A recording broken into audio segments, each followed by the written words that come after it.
আইপিএলের আগামী অকশনে মূল আকর্ষণের কেন্দ্রবিন্দু হয়ে উঠতে পারেন রোহিত শর্মা। সম্ভাবনা প্রবল। মুম্বাই ইন্ডিয়ান্স কর্তৃপক্ষ সম্ভবত ভারতীয় টিমের ক্যাপ্টেনকে ছেড়ে দেবেন।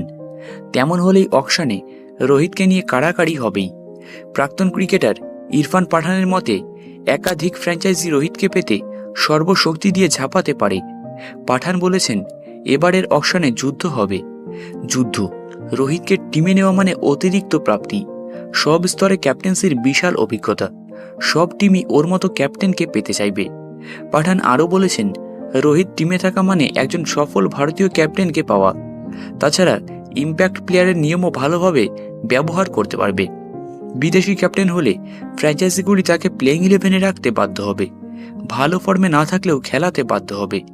ব্যাটসম্যান রোহিতকে নিয়েও উচ্ছ্বাস গোপন করেননি পাঠান। বলেছেন, ব্যাট হাতে রোহিত কি করতে পারে আমরা সকলে জানি, তাই অকশনে সকলের চোখ রোহিতের দিকে থাকবেই। সবাই জানে রোহিত কেমন অ্যাগ্রেসিভ ব্যাটিং করতে পারে। ক্রিকেট বিশেষজ্ঞদের একাংশের মতে রোহিতকে পেতে ঝাঁপাতে পারে কলকাতা নাইট রাইডার্স এবং লখনৌ সুপার জায়ান্টস। পাঠান অবশ্য নির্দিষ্ট কোনো টিমের নাম বলেননি। তার মতে যে কোনো ফ্র্যাঞ্চাইজি কিন্তু রোহিতকে পেতে চাইবে এবং তাকে টিমে নিতে হলে কঠিন লড়াই জিততে হবে।